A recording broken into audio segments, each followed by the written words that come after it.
They said freedom would come quietly, that it would slip in like the morning mist over the fields of Virginia, soft, unseen, inevitable. But for those who once bent under the lash, freedom came with the thunder of cannons.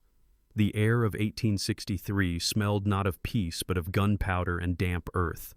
Somewhere between the ashes of a burned plantation and the roar of Gettysburg men who had been called property took up rifles and stepped onto the battlefield. Some still bore scars from the iron. Some had no shoes. But all of them carried one thing heavier than the musket, the weight of a promise America had not yet kept. Listen closely. The photograph, you see the soldier standing before a cabin of rough-hewn logs, his eyes steady, his brothers seated in silence, is not a still moment. It breathes. It remembers. It whispers of a July morning when the world turned upside down. The Union line was faltering. The smoke was thick as fog. And among the blue coats came men whose names had never been written in a ledger of soldiers, only in the inventory of a master's estate. They called themselves the Sons of the Dawn. History, however, forgot to mention them. Before we begin, take a breath and remember where you are as you listen. Is it morning where you stand or dusk? Imagine the chill of dew on your hands, the smell of pine and sweat.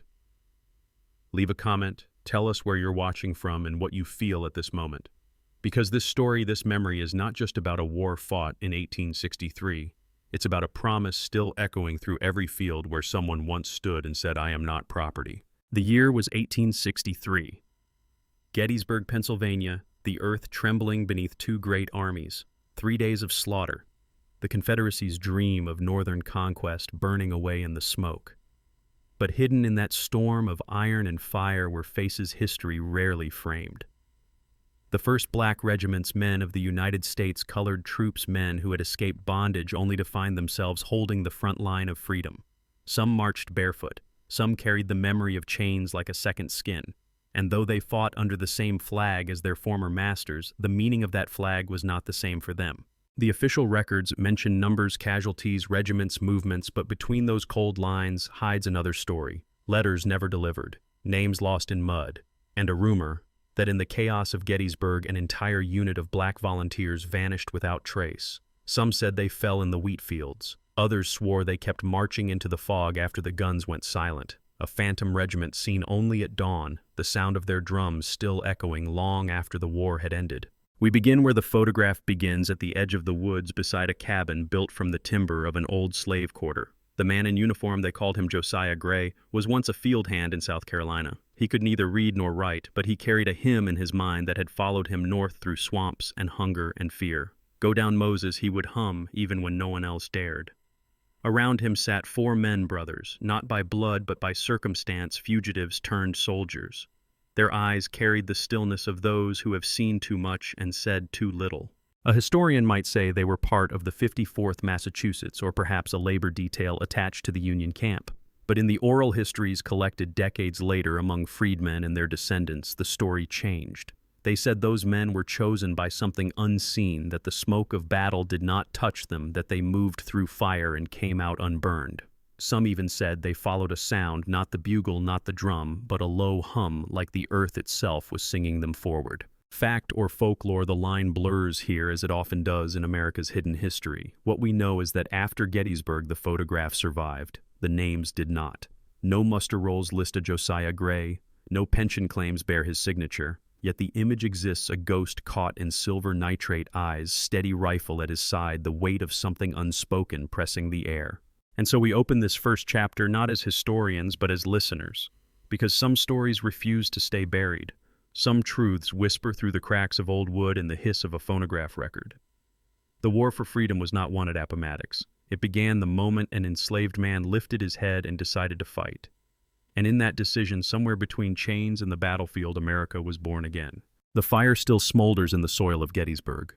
And if you stand there long enough at dawn, you might just hear it, the rustle of old uniforms, the hum of a hymn carried by the wind and footsteps fading into the mist, still marching, still waiting to be remembered. Dawn broke over Pennsylvania in pale mist, the kind that clung low to the grass and hid the scars of battle from the waking world. The hills around Gettysburg were damp with dew, but beneath that freshness lay a silence that felt older than the war itself. The ground here had seen footsteps, some barefoot, some bound in iron long before soldiers came. For those who had fled the plantations of Virginia and Maryland, the northern soil was supposed to mean freedom. Yet even freedom here had the smell of powder, the taste of fear, and the sound of marching boots closing in. The cabins at the edge of the forest were small built from whatever timber could be scavenged from abandoned barns or torn-down slave quarters. Their roofs sagged under the weight of rain, their doors creaked like old confessions. Inside, the air was thick with wood smoke and whispering prayers. Men and women who had escaped through the Underground Railroad now found themselves tending to soldiers, cooking rations, cleaning rifles, mending wounds that would never truly heal. They called this place the settlement, though no map ever named it. In that year, 1863, the nation itself seemed to hang between two worlds. One where freedom was still a rumor, and another where it was finally being spoken aloud syllable by syllable through the mouths of the brave. The Emancipation Proclamation had been signed in January, but paper and ink did not stop bullets. For many, the war was still a question. What is a man worth when his skin defines his chains? The Union Army's camps sprawled across the hills, tents lined in rigid rows like white gravestones before their time. Drums thudded softly in the distance, not in rhythm with any parade, but like a heartbeat reminding them of what still waited in the fields. Smoke from campfires hung low, blurring the line between earth and sky. Horses stamped in the mud. The smell of wet canvas and iron filled the morning. To the south, Confederate artillery tested its range, sending echoes that rolled through the valley like thunder without rain. Each boom reminded the men of the distance between liberty and death, a distance no wider than a single breath. Among the soldiers who crouched behind their rifles were those who had once been denied the right to hold one. Their uniforms were patched, mismatched, sometimes second-hand, but the pride that shone in their eyes was something no government could issue. At the edge of camp, beside a grove of oak trees, there was a makeshift chapel, nothing more than planks nailed over a frame and a rough-hewn cross standing crooked in the dirt. Each evening, men gathered there to sing spirituals, their voices carried across the dark fields, blending with the low hum of insects and the distant crackle of musket fire. Songs like "Steal Away" and "Swing Low, Sweet Chariot" floated into the night, words once whispered in bondage, now sung as defiance. Some soldiers prayed for victory. Others prayed simply to see the morning. And among them there were those who prayed not for themselves but for their families still trapped behind Confederate lines, mothers and daughters, brothers and wives whose names had become shadows. The war had split not only a nation but the very fabric of kinship. For the freedman soldier, every bullet fired northward was a plea toward the horizon. Let them know I still live. The town of Gettysburg itself was unprepared for the storm that would soon descend upon it.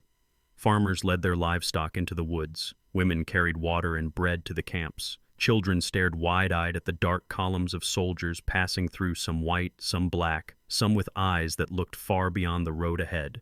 The air was heavy, not with rain but with something no one could name. In one corner of the settlement, an old woman named Aunt Hester sat by the fire, humming low. Her hands were rough from years of picking cotton, yet she moved them with care as she patched a soldier's torn coat. "The land remembers," she said softly, her gaze lost in the flames. "It remembers every footstep that's ever walked it free or chained." Some of the younger men laughed, calling her superstitious. But when the wind shifted and the fire hissed even, they fell quiet. There were stories whispered after dark stories that blurred fact and faith, tales of men who vanished into the mist and returned days later with eyes that had seen beyond life. Rumors that on nights when the fog was thickest, you could hear the rattling of chains far off in the woods, though no one was there. Some said those were the ghosts of the enslaved who had died escaping north. Others said they were reminders, the earth's way of refusing to forget. The soldiers listened, half believing, half afraid. For them, the war was not just a clash of armies, but a reckoning of spirits. They fought not for pay or glory, but for the right to be counted among the living. To hold a rifle was to declare I exist. To stand on that field was to say, this soil is mine too. Night fell heavy over the camp. Lanterns flickered against the canvas walls, casting long shadows that looked almost human. The smell of cornmeal and gun oil mixed with the cool scent of pine. Somewhere a fiddle played softly, its notes trembling in the air. The men were silent, each alone with his thoughts. The moon rose pale and distant, a watcher that had seen too many wars. At the center of the camp, Josiah Gray sat cleaning his weapon. His hands moved slow, deliberate. He was not thinking of battle, but of home, a place that no longer existed. Behind his eyes played the memory of a field at dawn, the sound of a whip cutting air, and the faint hum of a woman singing far away. He had not seen her face in years, but the song had never left him. Across from him, a boy, no older than 16, mended a torn sleeve. His name was Silas. He had escaped Georgia, hidden beneath sacks of cotton. He wore his fear like armor, silent, constant. "You think they'll let us fight for real?" he asked. Josiah looked up, his expression unreadable. "They'll have to," he said. "Freedom's not given, it's taken." Beyond the firelight, the forest whispered. A lone owl cried, its voice hollow, mournful. Some said owls carried the souls of the dead. Others said they warned of what was to come. Either way, no one slept easy that night. Even the stars seemed dimmer, as if afraid to watch what dawn would bring. Morning came with a strange calm. The sky glowed red before the sun even rose. Drummers beat the long roll and orders echoed through the camp. Horses neighed. Men tightened belts, checked muskets, whispered prayers. The line between soldier and spirit blurred, for those who marched each step forward was a step away from the life they'd known and into one no one could promise them. In the valley below, the first cannon fired. The sound rolled like the breaking of mountains. Smoke blossomed against the horizon, thick and gray. Within moments, the air filled with shouts and gunfire, the rhythm of war overtaking the rhythm of breath. The settlement emptied as the men moved toward the noise. The women watched from doorways, faces pale in the light. Aunt Hester stood at the threshold of her cabin, clutching the wooden cross that hung around her neck. "They won't remember our names," she whispered to no one in particular, "but the earth will." Her words drifted on the wind, lost among the echo of drums. Somewhere deep in the forest, a hymn began again, faint, low, but unbroken. And as the battle drew nearer, the ground itself seemed to tremble, not only from cannon fire, but from something older, deeper awake again. The same soil that had swallowed the footprints of enslaved men now bore the blood of their sons, fighting to reclaim it. The mist thickened, curling through the trees like smoke from an unseen fire. It would carry the scent of this day for generations. By nightfall, the hills would be red with memory. The cries of the dying would fade into the hum of cicadas, and the living would wonder if freedom had a sound at all, or if it was only silence. In the distance beyond the chaos, the old wooden cabins waited, their doors open, their fires dying low. They had seen this before. They would see it again. Somewhere a drum beat on steady defiant, as if refusing to end. And over that sound came the faintest echo of a hymn, the same one Josiah had carried from the fields to the front lines, "Let my people go." Gettysburg was no longer just a battlefield. It was a threshold between bondage and breath, between the living and the dead, between history and legend. And in that liminal space, freedom began to take form, not in words, not in law, but in the blood and prayers of men who refused to vanish quietly into history. The morning after the thunder, the world smelled of iron and ash. Gettysburg lay smoldering fields, once green, now blackened by gunpowder and blood. Smoke curled upward like prayers too heavy to rise. The official reports would call it victory, but for those who survived, victory was only another kind of burial. Among the names recorded that day, none mentioned the freedmen's regiment that had marched under no banner, sworn to no general, and yet fought harder than most. They came and went like ghosts. The historians would write of regiments numbered and led by famous men, but these soldiers, the forgotten sons, vanished into the fog before history could catch them. In the dusty tent of a Union correspondent, a letter was written on the evening of July 4th, 1863. It began simply, "There were men among us whose bravery no pen can describe." The reporter, one, Thomas Ridley, never sent the letter. It was found years later in an archive in Boston. The paper brittle, the ink faded. It mentioned colored soldiers who emerged from the mist on the second day, men clad in rags, armed with muskets and faith. He wrote that they charged a Confederate line through smoke so thick it felt like night had swallowed the sun. And when the smoke cleared, they were gone. No bodies, no survivors, only footprints leading east toward the woods. The Freedmen's Bureau records from the following year contain an entry brief, cryptic, almost out of place. Report of unidentified Negro company presumed missing, possibly escaped through Pennsylvania woods. There are no follow-ups. No search party was sent. Some said the Army had no wish to acknowledge them, for to do so would admit that the enslaved had saved the Union while still being denied their full humanity. Others whispered that acknowledging them might awaken something best left asleep. But the townsfolk spoke differently. In the months that followed, farmers near the battlefield claimed to see figures at dawn, men in Union coats moving silently through the wheat, their faces pale in the mist. They said the men carried no flags, no drums, only the rhythm of invisible footsteps. Horses refused to go near that field after sunset. The old church bell near Seminary Ridge would sometimes ring once at midnight, though no hand touched the rope. In 1871, a surveyor named Henry Colson wrote in his diary about camping near Devil's Den. He woke in the night to what he thought was the sound of marching feet, soft, measured, endless. When he stepped outside his tent, he saw nothing but fog rolling low over the rocks. He swore the air was heavy with the smell of wet leather and smoke. It was like the war was still happening, he wrote. But the soldiers were all shadows. The newspapers of the time dismissed such talk as superstition. The Gettysburg Sentinel ran a brief column titled "Negro Ghosts on the Ridge," mocking the reports. Perhaps the colored phantoms come to finish the work of Lincoln's proclamation, the writer joked. Yet, in the margins of the same paper, someone had scrawled in ink, "They marched before the white men did. The land remembers." In the oral histories collected by the WPA in the 1930s, the story had grown into legend. Old men in the Carolinas told of ancestors who walked north and never came back, but their spirits fight on. One woman, a freed slave named Miss Eliza from Virginia, described a dream passed down through her family. They say on the night before Gettysburg, the wind carried the cries of the enslaved, the ones who couldn't run, and the ones who did answered. They marched with their chains still singing. Beneath the folklore lay facts no one wanted to see. In a forgotten ledger from the War Department, a clerk had written one unassigned company presumed irregular. Composition colored volunteers, disbanded or deceased. No date, no signature. A line erased from the nation's memory with the stroke of a pen. The folklore continued to breathe where the records fell silent.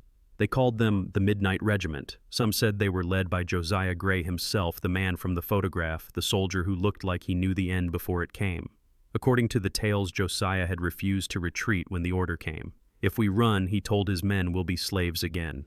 And so they stood 100 souls against cannon fire until the field swallowed them whole. There were witnesses, though none would swear it before the court of history. A Confederate private wrote in his diary, "The colored men fought like they had nothing left to lose. I fired until my rifle burned my hands. Still they came." His entry ended abruptly after that, the page smeared by rain or tears. His body was never recovered. Local children years later played a cruel game they called March of the Unseen. At dusk, they would line up in the wheat fields and march in silence, listening for footsteps that weren't their own. Some swore they heard them, the faint rhythm of boots striking earth in perfect time. Parents forbade the game, saying it summoned the dead. But the children played anyway.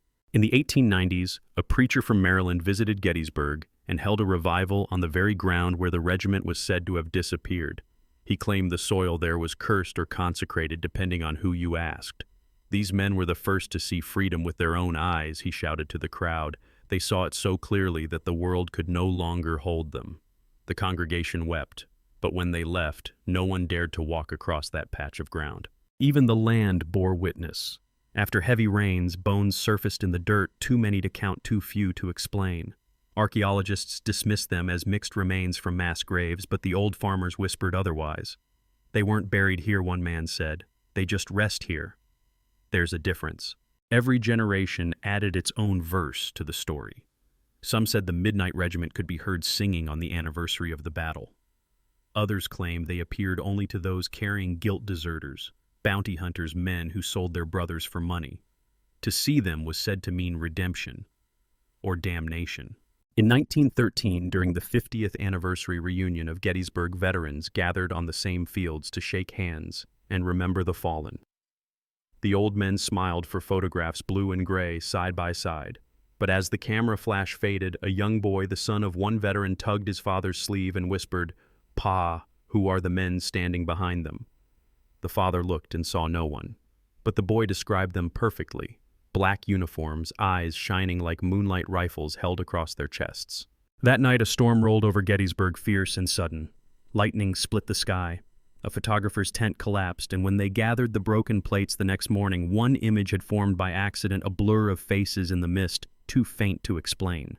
The archivist labeled it "unidentified soldiers."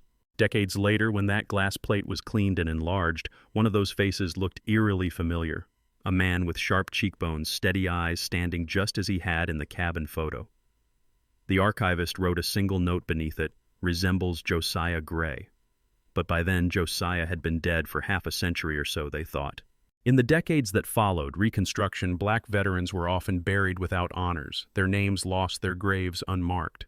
Yet those who lived claimed to dream of the same thing: a march through fog, a drum beat, calling them home. One soldier from the 54th Massachusetts, interviewed in 1889, said, "Sometimes I wake up and hear them marching past my window. I don't fear them. They're just reminding me freedom ain't done yet." The folklore began to shape the faith. Church hymns took on new verses, lines about walking through the valley where the night regiments tread. Spirituals blurred into lamentations, and preachers spoke of unseen angels wearing blue coats. The war, they said, had not ended. It had only gone underground into the bones of the earth and the rhythm of song. By the turn of the century, scholars began to chase the legend. They mapped the fields, traced lost rosters, and followed the ghost stories into forgotten archives. They found the cabin. They found fragments of uniforms. They even found the butt of a rifle engraved with a single word, "free." But the rest, the bodies, the names, the proof remained stubbornly beyond reach, as if the regiment itself refused to be found. And so the story remained suspended between history and haunting, between record and revelation. Were they real men lost to bureaucracy and bigotry, or spirits born of collective memory marching still because America had yet to keep its word? The truth may lie somewhere between the ink of the archives and the breath of the wind across those fields. For every July dawn, when the mist curls low and the air hums like a hidden choir, some still claim to see them, a line of men dark against the pale morning, moving steadily eastward. Not ghosts, not soldiers, but witnesses. The summer after Gettysburg bled into autumn without mercy. The fields grew over with weeds, the cabins stood hollow, and the wind moved through them like a memory refusing to die. Farmers clearing the land found spent bullets, fragments of buttons, and once a rusted chain coiled in the soil like a snake. It was not the kind used for hauling. It was the kind meant for wrists. Some buried it again in silence, others threw it into the creek, but no one ever spoke of it twice. Across Pennsylvania, stories began to spread quiet at first, like rumors told over whiskey. A hunter disappeared near the northern ridge, his dog found days later, pacing the same stretch of ground, whining at shadows. A traveling preacher claimed he saw a line of men walking at dawn, faces black as the earth, eyes bright as the stars. He thought them field hands heading to work until he realized their boots made no sound. The War Department tried to quiet the whispers. Officials sent surveyors to the fields, reporters to the towns. But the more they denied, the more the stories grew. By the winter of 1864, the Phantom Regiment of Gettysburg had become a phrase printed in broadsheets from Baltimore to Boston. Soldiers passing through at night refused to camp near the old orchard where the air feels heavy and the ground hums beneath your boots. The first confirmed disappearance happened in January. A gravedigger named Alphonse Carter vanished while working near the cemetery ridge. They found his lantern upright, still burning beside a half-dug trench. His shovel was planted neatly in the earth, as if waiting for his return. Snow had fallen the night before, yet there were no footprints leading away, only a single track of boot prints leading toward the forest and stopping dead. The town's newspaper tried to explain it away, blaming thieves or deserters, but those who lived near the ridge told a different story. They said that on certain nights when the fog was thickest, you could see Alphonse standing among a line of soldiers, head bowed, eyes closed, as if waiting for orders. One woman swore she saw him lift his head, open his mouth, and sing. The song was old, the same one her grandmother used to hum while picking cotton. The folklore grew teeth. It began to feed on the silence of the nation, the silence about what freedom really meant, about the lives that built the land and the ghosts who still tilled it. They called it the march that never ended. Children were told not to wander past the old oak grove at dusk. Travelers who did said the air there vibrated as if 1,000 footsteps pressed against the soil at once. Then came the fire. In 1867, a small black settlement west of Gettysburg burned to the ground overnight. No one saw who lit the flame. By morning, 20 cabins were ash and 6 families gone. The only thing left standing was a wooden cross charred black and a single musket barrel driven upright into the dirt. The sheriff said it was an accident, a lamp tipped over. But those who knew better said the dead had come to reclaim their own. One of the survivors, an old woman named Ruthie May, told her story years later. They came out of the mist, she said, voice, trembling men with no faces, but eyes that saw everything. I thought they came for me, but they walked right past straight into the fire like it was water, and when the flames died, they were gone. She swore that afterward the ground never cooled. Even in winter, the soil around the ruins stayed warm to the touch. The army sent investigators. They found musket balls lodged deep in trees that hadn't stood there since the war. Old ordnance, the captain said. Nothing supernatural. But one soldier refused to stay the night at camp. He left before sundown, muttering, "You can feel them marching when the wind starts low." In 1872, near the Mason-Dixon line, a Union veteran named Samuel Pierce was found wandering the road barefoot, his uniform in tatters, his eyes glassy and unseeing. He had been missing for 3 days. When they brought him home, he spoke only one phrase over and over. "They're still marching." He died that night clutching a handful of damp earth from his boots, whispering something about chains breaking in the fog. By Reconstruction, the stories had spread far beyond Pennsylvania. Freedmen in Kentucky, Tennessee, even Louisiana, spoke of seeing shadow regiments during storms. Some said they appeared before raids or riots, others that they followed injustice like a plague, showing up wherever black blood was spilled. To some, they were protectors, to others, omens. The folklore began to take root in song. Traveling musicians carried verses about the men who fought twice, once for freedom, once for peace. The lyrics warned that forgetting them would curse the land. In old field hollers and work chants, the rhythm of marching boots became part of the music itself, a steady pulse beneath the melody. Even today, the cadence survives in gospel claps and the stomp of church floors. Meanwhile, historians tried to fit the myth into facts. They searched through dusty records, piecing together fragments of regimental lists. Some letters mentioned Company D colored irregulars stationed near Gettysburg but never officially recognized. Others referred to volunteers unattached, unnumbered. Yet every attempt to trace them ended in the same void. The archives held silence like a locked door. Then came the discovery that changed everything. In 1885, a young archivist in Philadelphia found a sealed packet labeled Special Orders, July 3, 1863. Inside was a single page torn water-stained but legible. It read, "Deploy detachment of freedmen to flank position. No flag, no identification. Proceed at dusk." Below that, a faint signature illegible but the initials HW, perhaps a general, perhaps not. When news of the document spread, so did the fear. For if it were true, then the regiment had been sent to die unseen, denied even the honor of being recorded. And the haunting that followed was not myth at all, but memory refusing to fade.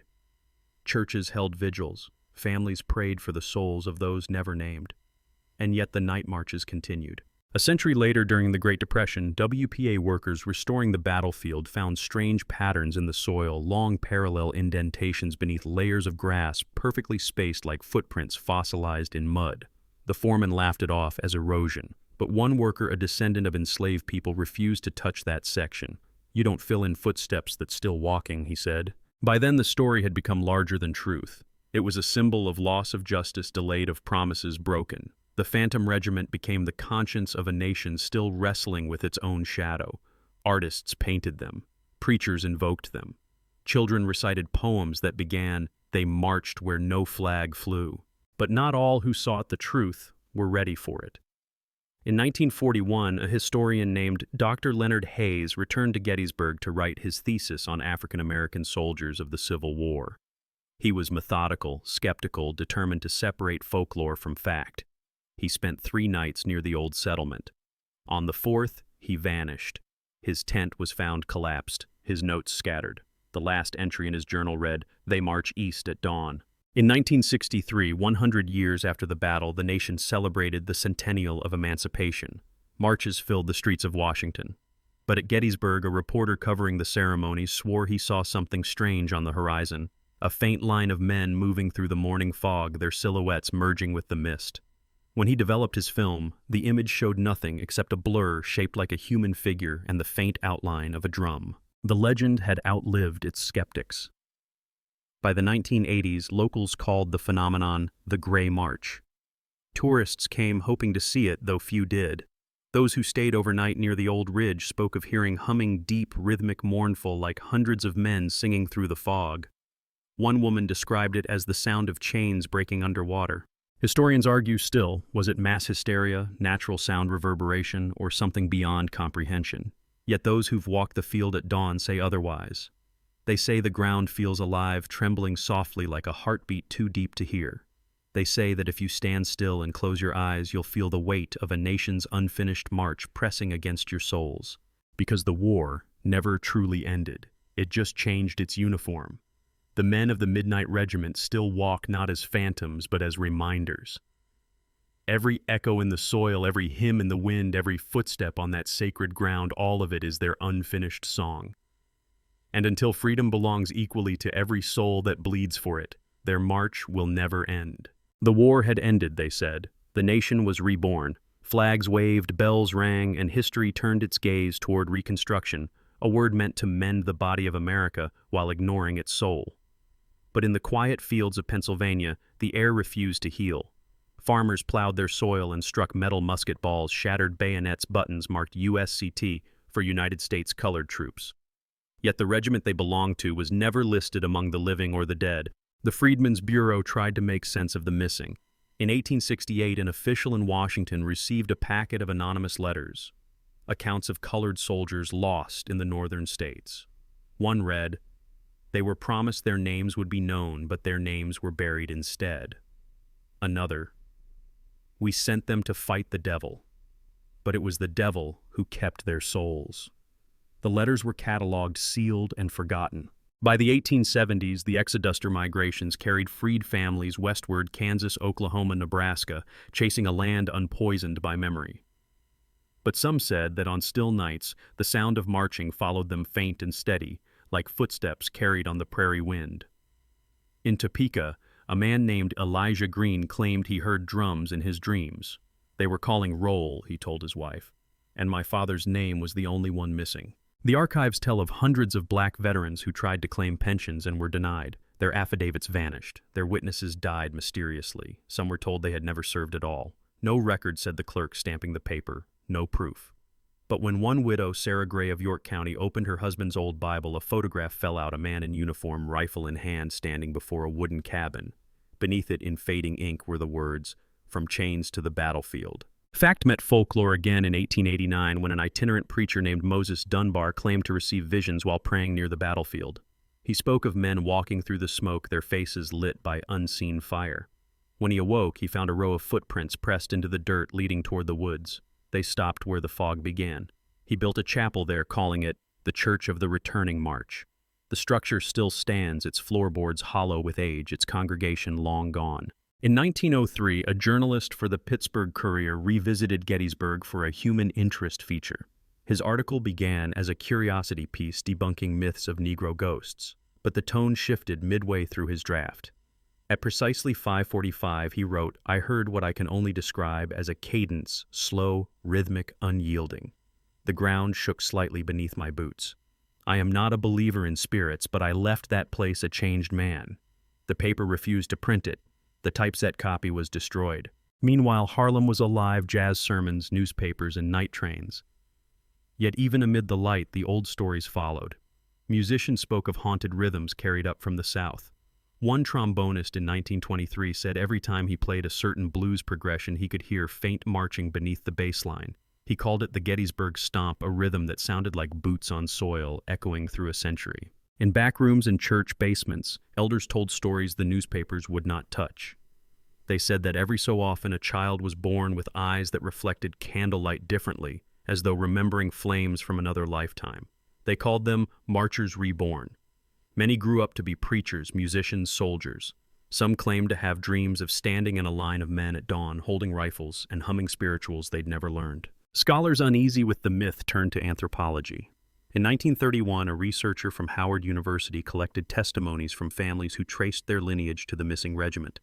One old man named Caleb said, "When my papa died, he smiled and said, 'Tell Josiah I'll see him soon.' But we ain't got no Josiah in the family." The researcher underlined the name twice. In the margin she wrote, "Could this be the same Josiah from the 1863 photograph?" Fact began to tremble beneath the weight of faith. Archaeologists uncovered musket fragments arranged in perfect formation beneath the soil as if laid there by invisible hands. Some believed it was coincidence. Others saw it as ritual. The bones unearthed nearby told a quieter story. Skeletons of men younger than 25, black and white together, tangled in death. The report concluded simply, Burial irregular, possibly unrecorded skirmish. But the locals knew better. They said that's where the march turned back into the earth. In 1947, a blues singer from Mississippi named Clara Dusty Jones recorded a haunting track titled "The Regiment Walks at Dawn." In it, she sang, "They left no graves, but the ground still shakes. They gone, but they ain't gone far." The record sold poorly, but decades later, civil rights marchers would play it during protests, the steady beat of the drumline echoing the rhythm of feet on pavement. The past had learned to sing again. Yet even as folklore transformed into culture, the government continued to bury what it could not explain. In 1954, declassified documents revealed correspondence between military historians acknowledging an undocumented engagement involving colored irregulars. The letter closed with a chilling line, "Recommend omission from public record. Such accounts may incite unrest." The omission became its own form of haunting. Every generation, someone tried to dig up the truth. Historians, journalists, dreamers, and every generation, someone disappeared into the fog of the same question. What if they never died at all? A preacher from Baltimore once said, "You can't kill what's already become memory. You can bury bones but not the drumbeat." He claimed to have seen the Midnight Regiment himself during a revival in 1968, the night after Martin Luther King Jr. was killed. They were marching again, he said, like they'd heard the news. Folklore bled into protest. Young activists painted murals of black soldiers and missed their faces, half real, half divine. The inscription beneath one mural read, "We are still marching for the freedom they never finished." People laid flowers there every July, and when rain came, it washed the paint into the street as if the image itself wanted to move.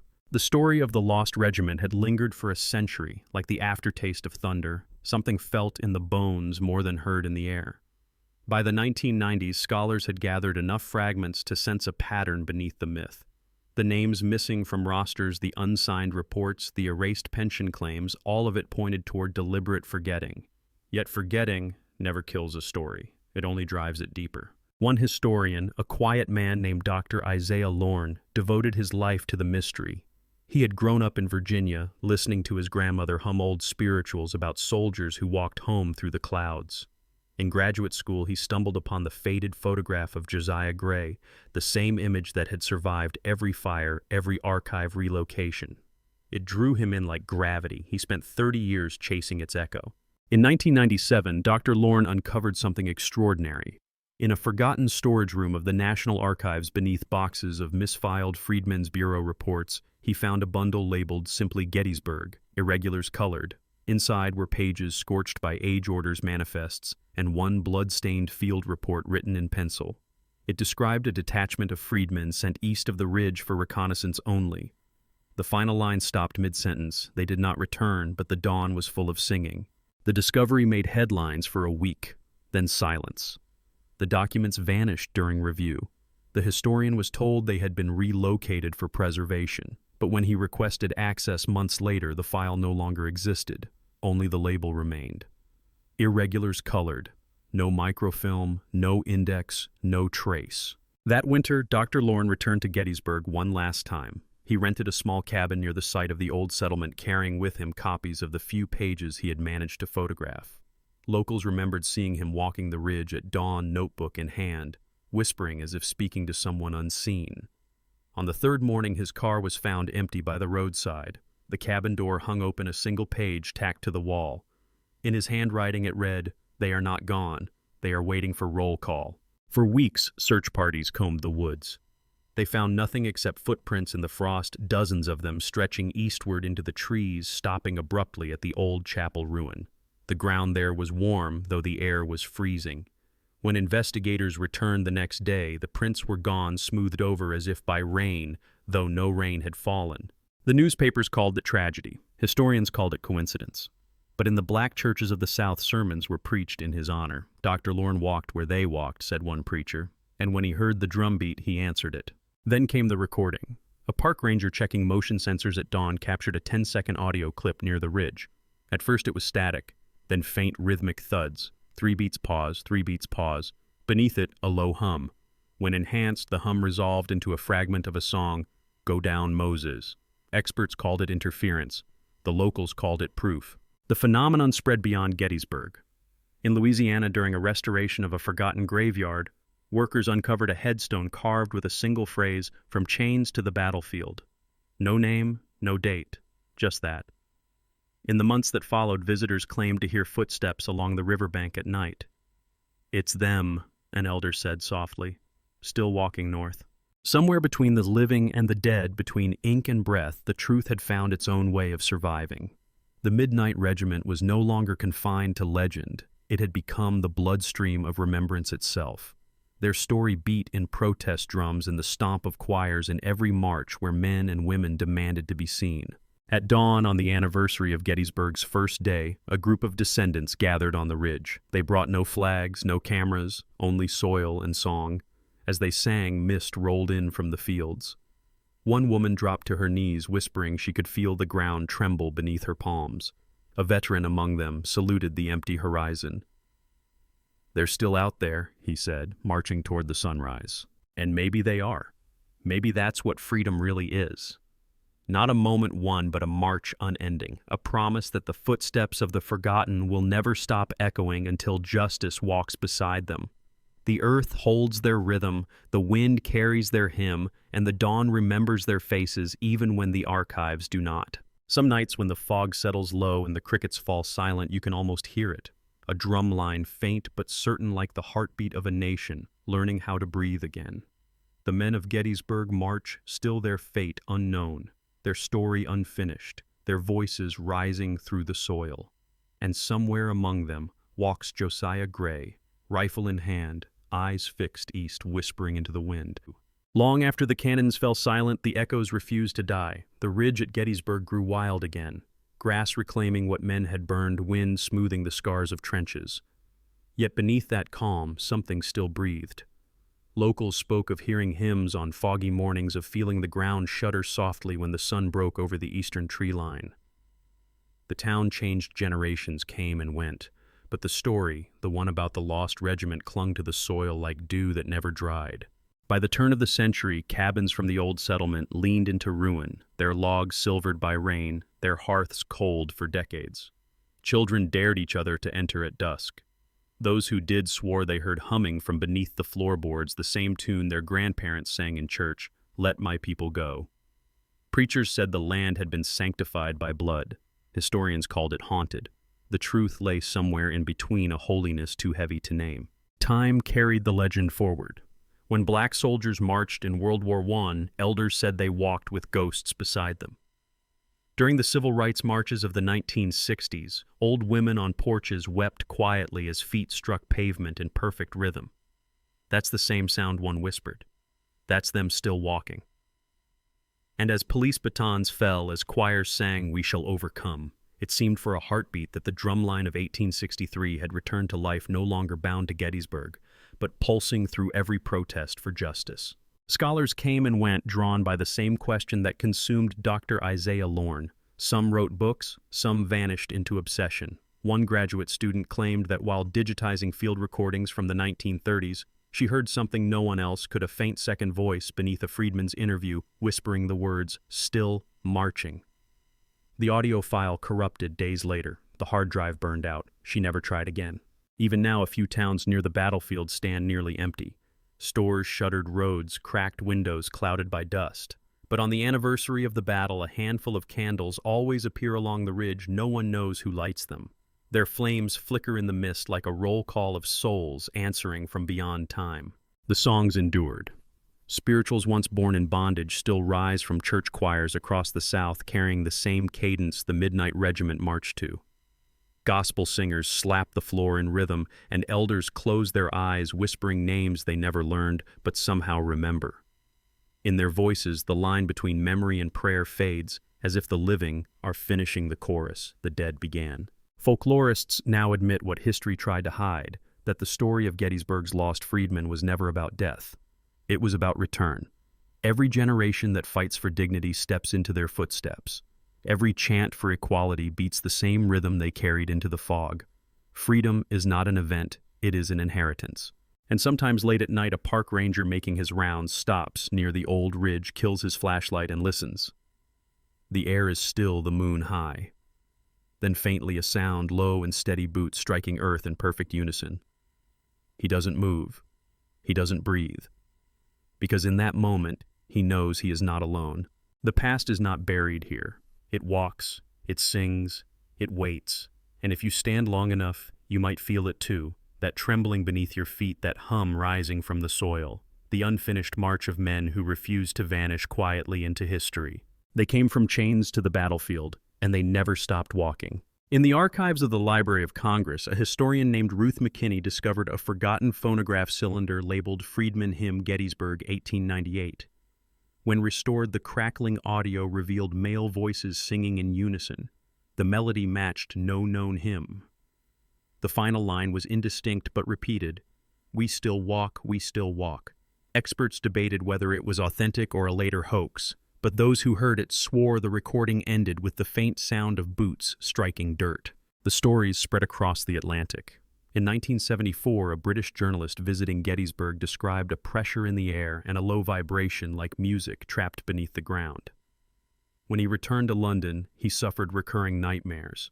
A dark horizon, men marching into fog, and one turning back to whisper, "Tell them we are still waiting." Science tried to answer. Geologists claimed the vibrations were caused by groundwater beneath limestone. Psychologists called it mass suggestion born from trauma and myth. But neither could explain why every recording device placed on that ridge at dawn picked up the same faint rhythm, 32 beats per minute, the cadence of a slow march. By the late 20th century, scholars began to merge the two layers, the factual and the folkloric, realizing they had always been one story told in two voices. History spoke in documents, folklore in song. Together, they formed a testimony too large for paper alone. "They are not ghosts," wrote Dr. Althea Collins in her 1991 dissertation. "They are the embodiment of memory, the unburied conscience of America." In modern Gettysburg, tour guides still lower their voices when they pass the wooded ridge. They tell visitors, half in jest, "If you hear footsteps behind you, don't turn around. They only walk east." Children laugh nervously, but when the breeze shifts and the leaves rustle like distant drums, even the boldest fall silent. And every year at sunrise on July 3rd, a small group of descendants gathers near the site of the old settlement. They sing spirituals older than the town itself. Some bring soil from the south, others from northern cities, mixing it at the roots of a great oak. They call it the reunion of the unseen. And as the final note fades, they say, "The ground hums soft, steady, alive." History, after all, is not written in books alone. It breathes in the dirt, in the rivers, in the spaces between names on forgotten rosters. The Midnight Regiment was never a ghost story. It was a promise kept in secret that no freedom won through pain would ever truly vanish. And in that sacred quiet between fact and folklore, the voices beneath the soil still rise, marching onward, unseen, unstoppable.